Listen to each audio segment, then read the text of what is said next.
നമ്മളെ ഗ്ലാൻസയുടെ അതേ ഇന്ത്യയിൽ ഫുള്ളായിട്ട് നമ്മൾ അഴിച്ചെടുത്തേക്കാണ്. റൂഫ് അഴിച്ചിട്ടുണ്ട്, ഡോർ പേഡ് അഴിച്ചിട്ടുണ്ട്, സീറ്റ് അഴിച്ചിട്ടുണ്ട്. അപ്പൊ ഇതിൽ നമുക്ക് ഡാഷ്ബോർഡ് അയച്ചായിരുന്നു കേട്ടോ, റിയർ AC ആക്ടിവേഷൻ ചെയ്യാനായിട്ട്. അപ്പോൾ അത് നമ്മൾ തിരിച്ച് ഫിറ്റ്മെന്റ് ചെയ്തു.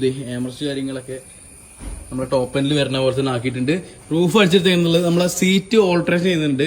തൈ സപ്പോർട്ടും വിങ്സും ഷോൾഡറൊക്കെ ആയിട്ടുള്ള കിഡിലും സീറ്റിലേക്ക് മാറ്റാൻ പോണേ. അപ്പൊ അതിന് വേണ്ടിയിട്ട് ഒരു ബ്ലാക്ക് ആക്കാൻ, ഒരു മൊത്തത്തിലൊരു ബ്ലാക്ക് ഷെയ്ഡിലേക്ക് ആക്കാൻ വേണ്ടിയിട്ട് ഡോർ പേഡിന്റെ ആ ഒരു ലെതർ റാപ്പ് വരുന്നതും അതേപോലെ തന്നെ നമ്മളെ റൂഫും കാര്യങ്ങളൊക്കെ നമ്മൾ ബ്ലാക്കിലേക്ക് മാറ്റാനായിട്ട് പോവാണ്. അപ്പൊ അതിന് വേണ്ടിയാണ് ഈ ഒരു ഫുൾ പേഡ് നമ്മൾ അഴിച്ചെടുത്തിട്ടുള്ളത്. പിന്നെ ഡോറിലായിട്ട് നമ്മൾ ആംബിയൻസ് LED ചെയ്യുന്നുണ്ട്. അപ്പൊ അതിന് വേണ്ടി നമ്മളിത് വയറിംഗ് ഒക്കെ എല്ലാ ഡോറിലേക്കും സെപ്പറേറ്റ് ആയിട്ട് വയറിംഗ് വലിച്ചു.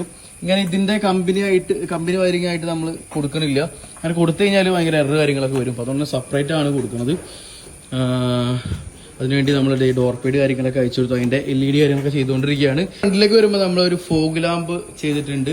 3 കളറിൽ കത്തുന്ന ഫോഗ് ലാമ്പാട്ടോ. ഇത് പ്രൊജക്ട് ടൈപ്പാണ്. അത്യാവശ്യം നല്ല സ്പോർട്ടി ലുക്ക് ഉണ്ട്. അപ്പോൾ ഇത് ഞാൻ വർക്ക് കഴിഞ്ഞിട്ട് നിങ്ങളെ ഇട്ട് കാണിക്കാം. അതിന്റെ വർക്ക് കാര്യങ്ങളൊക്കെ ചെയ്തുകൊണ്ടിരിക്കുകയാണ്. ഇപ്പം എന്തൊക്കെയാ ചെയ്യാൻ പോണേന്നുള്ള ഒരു വീഡിയോ ആയിട്ട് കരുതിയാൽ മതി. നമ്മളെ ഗ്ലാൻസിലുള്ള ആൾക്കാർ ജസ്റ്റ് ഒന്ന് വീഡിയോ സേവ് ചെയ്ത് വെക്കുക. കാരണം എന്തായാലും 2 ദിവസം കൊണ്ട് ഇതിന്റെ വർക്ക് കാര്യങ്ങളൊക്കെ കംപ്ലീറ്റ് ആവും. 3 ദിവസം വേണം നമുക്ക് സീറ്റും റൂഫൊക്കെ ചെയ്യാനായിട്ട്. അപ്പം എല്ലാം അഴിച്ചിട്ടേക്കാണ്. ഡാഷ്ബോർഡിന്റെ ആ ഒരു സംഭവം നമ്മൾ തിരിച്ച് കയറ്റി. ഇതിൽ പൈപ്പ് ഉണ്ടാവില്ല ഈ ഏരിയയിലേക്ക് വരണ റിയർ ACയുടെ. അപ്പോഴത്തേക്ക് തന്നെയാണ് നമ്മൾ ചെയ്യാനായിട്ട് പോകണം. ചെയ്ത് കഴിഞ്ഞിട്ട് ഡീറ്റെയിൽ ആയിട്ട് വീഡിയോ കാണിക്കാം കേട്ടോ. ഓക്കെ, അടുത്ത നല്ലൊരു വീഡിയോ കാണാം.